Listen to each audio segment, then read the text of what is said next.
дар мавҷ барномаи иттилоотии хабар.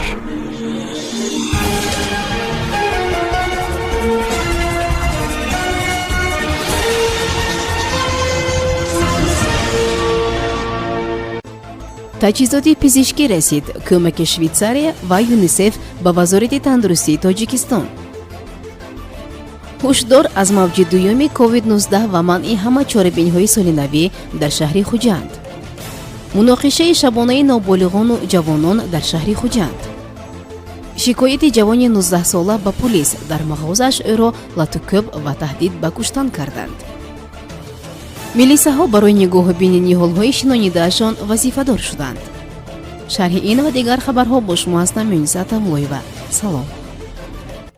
Швейтсария ва сандуқи ҳимоят аз кӯдакони созмони милал ба вазорати тандурустӣ ва ҳифзи иҷтимоии аҳолии ҷумҳурии Тоҷикистон дар ҳаҷми $50,000 таҷҳизоти пизишкӣ барои муқобила бо вируси корона ирсол кардааст.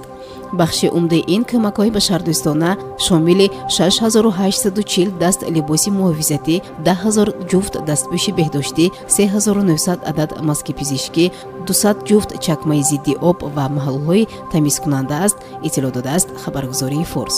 манбаъ таъкид доштааст, ки намояндагии Созмони милал дар шаҳри Душанбе ҳам дар баёния эълон кард, ки барои ошноии бештари мардуми Тоҷикистон бо хатари ин беморӣ ҳамагир маводи таблиғотии бештаре мунташир ва тақсим хоҳад шуд.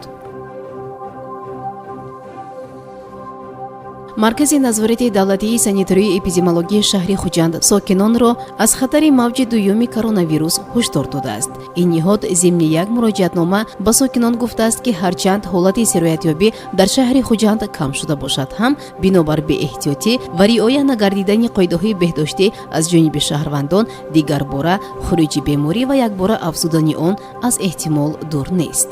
манбаъ гуфтааст, ки ҳангоми гирифторӣ ба ин ё он беморӣ ба худ табобаткунӣ машғул нашуда, ҳатман ба табибон муроҷиат намоянд. аз оилаҳои сироятшуда даъват шудааст, ки дидаву дониста фарзандони худро ба муассисаҳои таълимӣ нафиристанд, ки ба саломати дигар шаҳрвандон хатар эҷод мекунад.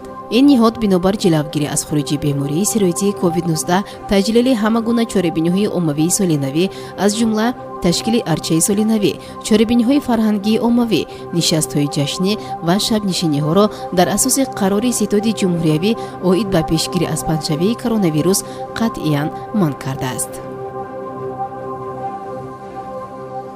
вазорати корҳои дохилии Тоҷикистон хабар додааст, ки дар натиҷаи як муноқиша дар варзишгоҳи боғи фароғатии Ғалаба 2 ҷавони 24 сола захмӣ бардошта дар бемористони шаҳри Хуҷанд бистарӣ гардиданд. бинобар иттилои дафтари матбуотии вазорати корҳои дохилии Тоҷикистон, ҳодисаи мазкур санаи 6 декабри соли равон тахминан соатҳои 20 рух додааст. манбаъ таъкид доштааст, ки кормандони милитсия муайян карданд, ки ҷавони 21 ва ноболиғи 15-солаи сокинони шаҳри Хуҷанд дар варзишгоҳи боғи фароғатии Ғалаба воқеъ дар маҳаллаи 18 шаҳри мазкур аз сабаби муноқишаи ба миён омада бо 2 ҷавони 24-солаи сокинони ҳамин шаҳр ҷангу ҷанҷол намуда, якдигарро латукӯб намуданд. сипас ноболиғи 15-сола бо корд як маротиба ба шиками ҷавони 24-сола задааст. баъдан шахси ба тафтишот номаълум ба ҷанҷоли онҳо ҳамроҳ шуда бо корд ба бадани ҷавони дигари 24-сола зада аз ҷои ҳодиса ғайб задааст, таъкид доштааст манбаъ. манбаъ зикр намудааст, ки дар натиҷа нобурдагон ҷароҳати ҷисмонӣ бардошта дар беморхона бистарӣ гардиданд. дар ҳоли ҳозир кормандони милитсия оид ба ин ҳодиса парвандаи ҷиноятӣ оғоз карда тафтишот идома дорад. вазорати корҳои дохилии Тоҷикистон аз боздошти ҷавони 24-сола, ки қаблан маҳкум шуда буд, хабар дод. ӯ дар латукӯби ҷавони 19-сола гумонбар дониста мешавад. бинобар иттилои дафтари матбуотии вазорати корҳои дохилии Тоҷикистон ба шӯъбаи вазорати корҳои дохилӣ, яке дар ноҳияи Фирдавсии пойтахт ҷавони 19-солаи сокини ноҳияи мазкур шикоят кардааст. ном бурда таъкид доштааст, ки санаи 24 ноябри соли ҷорӣ ӯро дар дохили махозааш воқеъ дар кӯчаи Неъмат Қаробоев ҳамин ноҳия шахси номаълум аз ҳиссиёти авбошӣ беягон асос ӯро латукӯб намуда бо корд таҳдиди куштан кардааст. манбаъ зикр кардааст, ки дар натиҷа ҷабрдида ҷароҳати ҷисмонӣ бардоштааст. вазорати корҳои дохилии Тоҷикистон қайд кардааст, ки ҳангоми гузарондани чорабиниҳои оперативи ҷустуҷӯӣ кормандони милитсияи пойтахт муайян карда шуд, ки ҷинояти мазкурро ҷавони 24-солаи сокини ҳамин ноҳия, ки пеш бо моддаи 237 кодекси ҷиноятии Тоҷикистон суд шудааст, содир кардааст. дар ҳоли ҳозир тафтишот нисбати ин ҳодиса аз сӯи кормандони милитсияи Тоҷикистон идома дорад. طبق اطلاع وزارت کارهای داخلی از جانب هیئت راهبری کننده مقامات ملیتی پایتخت در نزد بیناهای استقامتی، منطقه‌های مأموری خدمتی، نقطه‌های حفظ ترتیبات جمعیتی، درختان همیشه سبز ارچه شناخته شد. منبع افزود که در مجموع در دایره این اقدام از جانب هیئت شخصی ملیتی شهر دوشنبه 985 بیخ درختان شناخته شد.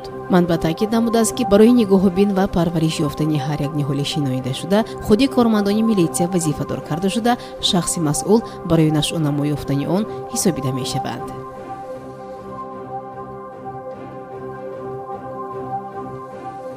شنوندگان گرامی، در همینجا برنامه اطلاعاتی خبر به پایان میرسد. برای هر یک شما تنسیتی و خوشبختی را خواهانیم. خیر.